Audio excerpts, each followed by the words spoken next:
Dosa ತಿನ್ಬೇಕನ್ನಿಸ್ತಿದ್ರೆ just 10 ನಿಮಿಷಕ್ಕೆಲ್ಲ ready ಆಗುತ್ತೆ ಅವಲಕ್ಕಿ set dosa. So ಖಂಡಿತ ಒಂದು ಸ್ವಲ್ಪ ಟ್ರೈ ಮಾಡಿ ನೋಡಿ, ತುಂಬಾ ಸಾಫ್ಟಾಗಿ ಬರುತ್ತೆ. ನಾನಿಲ್ಲಿ ಮೊದಲಿಗೆ ಅರ್ಧ ಕಪ್ ಆಗುವಷ್ಟು ಗಟ್ಟಿ ಅವಲಕ್ಕಿ ತೊಗೊಂಡಿದ್ದೀನಿ. ಒಂದು ಸ್ವಲ್ಪ ಕ್ಲೀನಾಗಿ ತೊಳ್ಕೊಂಡು ತೊಗೊಂಡಿದ್ದೀನಿ. ಇವಾಗ ಇದಕ್ಕೆ 1 ಕಪ್ ಆಗುವಷ್ಟು ಚಿರೋಟಿ ರವೆ ಹಾಕ್ಕೊತಿದ್ದೀನಿ. ಅರ್ಧ ಕಪ್ ಆಗುವಷ್ಟು ಮೊಸರು ಸೇರಿಸ್ತಿದ್ದೀನಿ. ಮತ್ತು 1 ಕಪ್ ಆಗುವಷ್ಟು ನೀರು ಹಾಕ್ಕೊತಿದ್ದೀನಿ. ಇವಾಗ ಏನಿಲ್ಲ, ಈ 3 ಸಾಮಗ್ರಿ ನೀಟಾಗಿ ಮಿಕ್ಸ್ ಮಾಡ್ಕೋಬೇಕು ಅಷ್ಟೇ. ತುಂಬ ಅಂದರೆ ತುಂಬಾ ಸಾಫ್ಟಾಗಿ ಬರುತ್ತೆ. ಬ್ರೇಕ್ಫಾಸ್ಟ್ಗೆ ಮತ್ತು ಟಿಫಿನ್ ಬಾಕ್ಸ್ಗೆ ಎರಡಕ್ಕೂ ಸೂಪರಾಗಿರುತ್ತೆ ಈ ರೆಸಿಪಿ. ನೋಡಿ, ಎಲ್ಲನೂ ಸೇರಿಸಿ ನಾನು ಸಾಫ್ಟಾಗಿ ಮಿಕ್ಸ್ ಮಾಡ್ಕೊಂಡಿದ್ದೀನಿ. ಇವಾಗ ಮಿಕ್ಸ್ ಮಾಡ್ಕೊಂಡು ಆದಮೇಲೆ ಇದಕ್ಕೆ ಜಸ್ಟ್ ಒಂದು 5-10 ನಿಮಿಷ ರೆಸ್ಟ್ ಮಾಡೋಕ್ಕೆ ಬಿಡ್ತಿದ್ದೀನಿ. ಒಂದು 10 ನಿಮಿಷ ಆಗೋ ತನಕ ಬಿಟ್ಟಿದ್ದ ಟೈಮ್ ಇಲ್ಲ ಅಂದರೆ ಜಸ್ಟ್ ಒಂದು 5 ನಿಮಿಷ ಬಿಟ್ಟರು ಭೀ ನಡೆಯುತ್ತೆ. ಇವಾಗ ನಾನಿದು ಮಿಕ್ಸಿಯಲ್ಲಿ ಸೇರಿಸ್ತಿದ್ದೀನಿ. ಇವಾಗ ನೋಡಿ, ಎಲ್ಲ ಸೇರಿಸಿ ಮಿಕ್ಸಿಯಲ್ಲಿ ಸೇರಿಸ್ತಿದ್ದೀನಿ. ಮಿಕ್ಸಿಯಲ್ಲಿ ಹಾಕೊಂಡಾದ್ಮೇಲೆ ಇದಕ್ಕೆ ಮತ್ತೆ ಒಂದು ಅರ್ಧ ಕಪ್ ಆಗೋಷ್ಟು ನೀರನ್ನ ಸೇರಿಸ್ತಿದ್ದೀನಿ. ಇವಾಗ ಇದನ್ನು ಸ್ಮೂತಾಗಿ ರುಬ್ಕೊಂಡು ತೊಗೋಬೇಕಾಗುತ್ತೆ. ಯಾವ ರೀತಿ ರುಬ್ಕೋಬೇಕಂದ್ರೆ, ದೋಸೆ ಹಿಟ್ಟು ಯಾವ ರೀತಿ ಇರುತ್ತೆ ಅಲ್ವಾ ಅಷ್ಟೇ ತಿಳಿಯಾಗಿರಬೇಕಿದು. ಕಲರಿಗೋಸ್ಕರ ಒಂದು ಚಮಚ ಸಕ್ಕರೆ ಹಾಕೊತಿದ್ದೀನಿ. ಮತ್ತು ರುಚಿಗೆ ತಕ್ಕಷ್ಟು ಉಪ್ಪು ಸೇರಿಸ್ತಿದ್ದೀನಿ.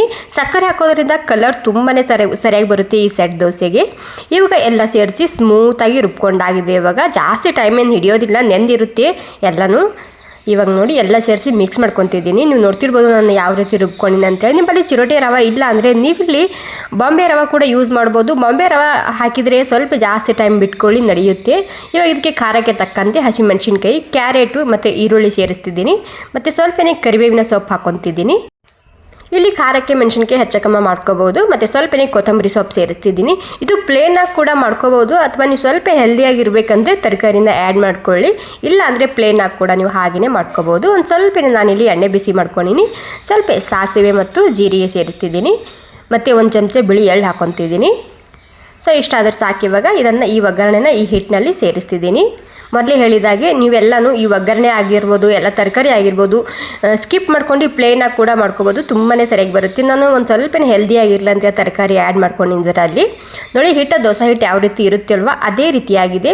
ಇವಾಗ ಕೊನೆಯಲ್ಲಿ ಇದಕ್ಕೆ ಸ್ವಲ್ಪ ಅಂದರೆ 1 ಚಿಟಿಕೆ ಆಗುವಷ್ಟು ಅಡುಗೆ ಸೋಡಾ ಹಾಕ್ಕೊತಿದ್ದೀನಿ.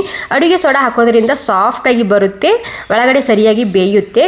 ಅಡುಗೆ ಸೋಡಾದ ಬದಲಾಗಿ ಈನೋ ಪೌಡರ್ ಕೂಡ ಹಾಕೋಬೋದು. ನಾನಿಲ್ಲಿ ಸಣ್ಣ ಪ್ಯಾನ್ ಇಟ್ಕೊಂಡಿನಿ, ಎಲ್ಲನೂ ಒಂದೇ ಸೈಜಿಂದ ಬರಲಿ ಅಂತೇಳಿ.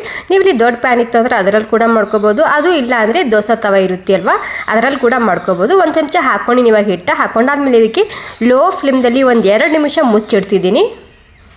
ನೋಡಿ, ಇವಾಗ ಒಂದು 2 ನಿಮಿಷ ಆಗೋ ತನಕ ನಾನು ಇದಕ್ಕೆ ಮುಚ್ಚಿಟ್ಟಿದ್ದ ಮೇಲೆ ಒಂದು ಸ್ವಲ್ಪನೇ ಎಣ್ಣೆ ಹಾಕಿದ್ದಕ್ಕೆ ಉಲ್ಟಾ ಸೇರಿಸ್ತಿದ್ದೀನಿ, ಅಂದರೆ ಉಲ್ಟಾ ಹಾಕ್ತಿದ್ದೀನಿ. ಇದು ನೀವು ದಿಢೀರಾಗಿ ಮಾಡಿರೋ ದೋಸೆ ಅಂತ ಅನಿಸೋದೇ ಇಲ್ಲ, ತುಂಬಾ ಸಾಫ್ಟಾಗಿ ಬರುತ್ತೆ ಮತ್ತು ತುಂಬಾ ರುಚಿಯಾಗಿ ಬರುತ್ತೆ ಇದು. ಸೊ ನೋಡಿ, ಕೆಳಗಡೆ ಕೂಡ ನಾನು ಒಂದು 2 ನಿಮಿಷ ಆಗೋ ತನಕ ಸ್ಲೋ ಗ್ಯಾಸ್ನಲ್ಲಿ ಬಿಟ್ಟಿದ್ದ. ವಾವ್, ನೋಡಿ ಎಷ್ಟು ಮಸ್ತಾಗಿ ಕಲರ್ ಬಂದಿದೆ ಅಲ್ವಾ. ಸೊ ಹಾಗೆ ಬಾಯಲ್ಲಿಟ್ಟರೆ ಕರ್ಗು ಹೋಗುತ್ತೆ. ಸೂಪರಾಗಿ ಬಂದಿದೆ ನಮ್ಮ ಹೆಲ್ದಿ ಅವಲಕ್ಕಿ ಸೆಟ್ ದೋಸೆ. ತುಂಬಾ ರುಚಿಯಾಗಿ ಬಂದಿದೆ. ಸೊ ಖಂಡಿತ ಒಂದು ಸ್ವಲ್ಪ ಟ್ರೈ ಮಾಡಿ ನೋಡಿ. ಮತ್ತು ಈ ರೆಸಿಪಿಗೆ ನೀವು ಏನಂತ ಹೆಸರು ಇಡ್ತೀರಂತ ನನಗೆ ಕಾಮೆಂಟ್ ಮಾಡಿ ತಿಳಿಸಿ.